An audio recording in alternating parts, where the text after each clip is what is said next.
Di kaki Gunung Salak, terdapat sebuah desa yang menyimpan cerita kebersamaan. Desa Ciampea, tempat di mana keberagaman bukan sekadar kata, tetapi nyata dalam kehidupan sehari-hari. Di sini, suara azan yang berkumandang bertemu dengan denting lonceng gereja dan doa-doa yang terucap dengan cara berbeda. Namun semuanya berpadu dalam harmoni yang indah. Warga Ciampea hidup berdampingan, bergotong royong, saling membantu tanpa memandang keyakinan. Perbedaan tidak menjadi sekat, melainkan jembatan yang menghubungkan hati satu sama lain. Inilah Ciampea, sebuah potret nyata tentang bagaimana kerukunan bisa terjaga dan keberagaman dirayakan dengan persaudaraan.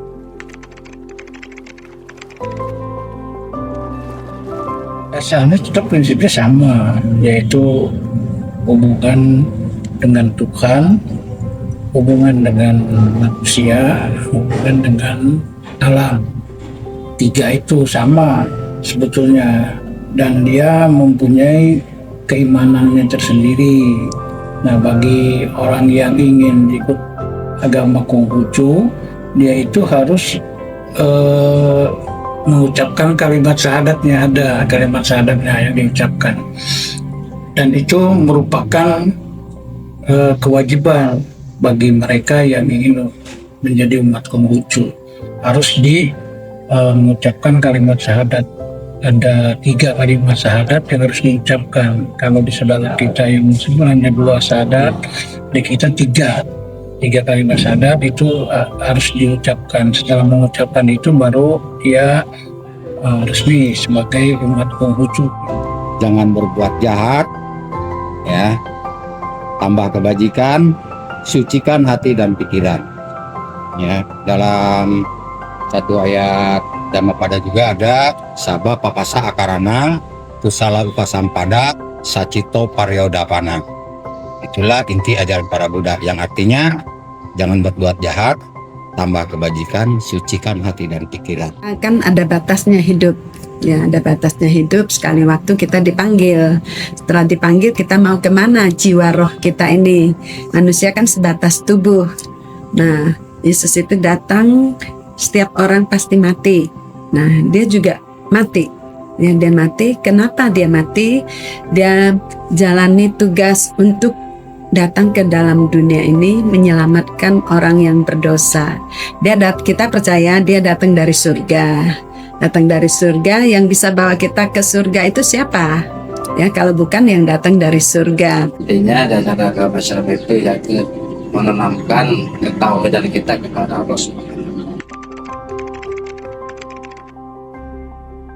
Kita itu semuanya bersaudara. Kai celekan, kai heng teya. Di Konghucu diajarkan kayak gitu. Walaupun kita berbeda, tetap kita itu saudara.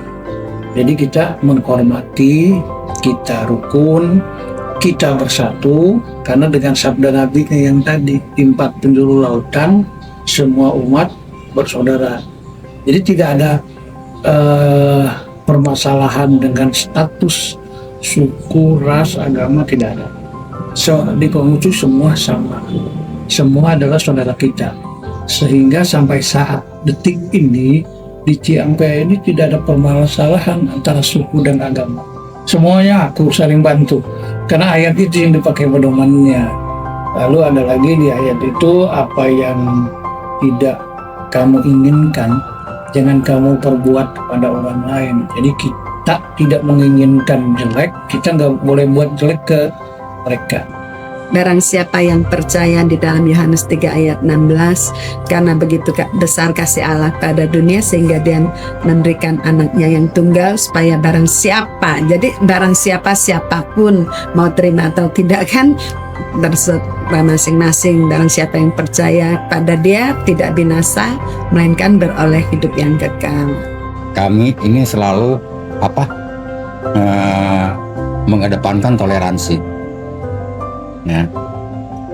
Jadi dengan agama lain itu kami bersatu, saling dukung. Jadi kalau ada orang Muslim, ya dari keluarga Muslim kita nih lagi ada jadwal bulan Ramadan, bulan puasa, kita selalu bagi-bagi takjil ya di jalan ini. Kadang 500 paket takjil juga. Begitu juga orang-orang gereja, kita selalu saling kunjungan. Jadi saling menghormati satu agama lain. Itulah digarisbawahi oleh Rasulullah SAW bahwa kita sesama muslim sampai non muslim itu harus saling tolong menolong juga dari segi yaitu keagamaan. Kalau masalah ketauhidan itu beda, lakum dinukum waliyadin, ya kan. Dari dulu, dari zaman nenek moyang kita itu antara non muslim dan orang muslim udah bersatu untuk saling memajukannya masing-masing, gitu aja. Untuk generasi muda sih memang harus banyak pembinaan karena beda tingkat emosional. Kebanyakan anak muda tingkat emosionalnya tinggi, tersentuh sedikit saja kayak api. Nah, pembinaan inilah yang penting. Maka saya sih mengharapkannya semua tokoh agama yang ada di Ciampea ini mau bersama-sama membina generasi mudanya. Dengan generasi muda itulah yang dibina sama kita akan terjaga kerukunan di Desa Ciampea. Kita jangan melupakan sejarah. Ya. Contohnya tahun 45 sejarah kita merdeka. Yang mereka sudah lakukan itu bagi kita hanya sejarah. Ya. Justru yang sekarang ini kita sedang menikmati hadiah. Hadiah dari mereka yang membuat sejarah.